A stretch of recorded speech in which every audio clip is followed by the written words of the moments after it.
Botanical গার্ডেনে প্রবেশ ফি ২০ টাকা থেকে ১ লাফে ১০০ টাকা।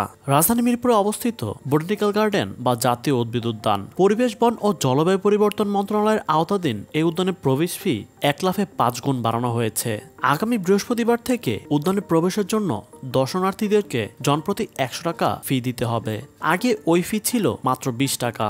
প্রবেশ ফি বাড়ানো নিয়ে মন্ত্রণালয়ের বন ও অধিশাখা ১ হতে ২১ এপ্রিলে একটি প্রজ্ঞাপন জারি করা হয়। এতে বলা হয়েছে জনপ্রতি ১০০ টাকা প্রবেশ ফি দিতে হবে, আর এর চেয়ে কম বয়সীদের জন্য প্রবেশ ফি দিতে হবে ৫০ টাকা। নগর পরিকল্পনাবিদ ও বিশিষ্টজনরা বলছেন, এমনিতেই ঢাকায় সাধারণ মানুষের যাওয়ার জায়গা খুবই কম। শিশুরা গাছপালা তথা সবুজ দেখতে পায় না। এত অধিকারে ফি বাড়ানোকে তারা অনুচিত ও অযৌক্তিক মনে করছেন। তবে কোনো শিক্ষা প্রতিষ্ঠান থেকে যারা অগ্রিম অনুমতি নিয়ে বোটানিক্যাল গার্ডেনে যাবে তাদের ১০০ জনের একটি দলের জন্য ১০০০ টাকা ফি দিতে হবে। এর চেয়ে বেশি জনের দল গেলে দিতে হবে ১৫০০ টাকা। গবেষকরাও এই ফির আওতায় থাকবেন। প্রজ্ঞাপনে আরো বলা হয়েছে, বিদেশি পর্যটক ও শরীরচর্চার উদ্যানে যারা যান তাদের জন্য আলাদা ফি নির্ধারণ করা হয়েছে। এর মধ্যে প্রত্যেক বিদেশি পর্যটকদের জন্য দিতে হবে ১০০০ টাকা বা তার সমমূল্যের US ডলার।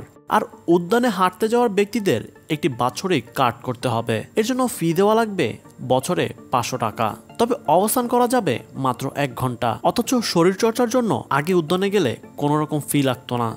অনেকে বলছেন ২০ টাকার টিকিট ১ লাফে ১০০ টাকা, যেখানে রমনাতে প্রবেশ মূল্য ফ্রি। প্রবেশ ফি বৃদ্ধির বিষয়ে জানতে চাইলে বিষয়টি নিয়ে চ্যালেঞ্জের মুখোমুখি হচ্ছেন বলে জানালেন জাতীয় উদ্ভিদ উদ্যানের পরিচালক শওকত ইমরান আরাফাত। তিনি জানান, অর্থ মন্ত্রণালয়ের সিদ্ধান্তের পরিপ্রেক্ষিতে এই প্রজ্ঞাপন জারির মাধ্যমে প্রবেশ ফি বাড়ানো হয়েছে। বোটানিক্যাল গার্ডেন শুধুমাত্র বিনোদনের কোনো জায়গা নয়, এটা শিক্ষারও একটি জায়গা। আগের ২০ টাকা ফি ছিল শুধুমাত্র নামমাত্র, যা কারোরই বোঝা মনে হতো না। কিন্তু এ জায়গায় ১০০ টাকা নির্ধারণ করা, ৫ গুণ দাম বৃদ্ধি, এটা একদমই মেনে নেওয়ার কোনো সুযোগ নেই। যেখানে কোনো ধরনের ফি ছাড়াই জনগণের অবাধ যাতায়াতের সুযোগ থাকার কথা, সেখানে ১০০ টাকা নেওয়ার সিদ্ধান্তটা অবশ্যই অনুচিত। এমনিতেই ঢাকায় সাধারণ মানুষের যাওয়ার জায়গা নেই, শিশুরা গাছ দেখতে পায় না। যারা ফি বাড়িয়েছে তারা কিভাবে চিন্তা করলো এত বাড়ানোর? এই সিদ্ধান্ত অন্যায্য। যত দ্রুত সম্ভব এই ফি বাড়ানোর সিদ্ধান্তকে পরিবর্তন করা উচিত।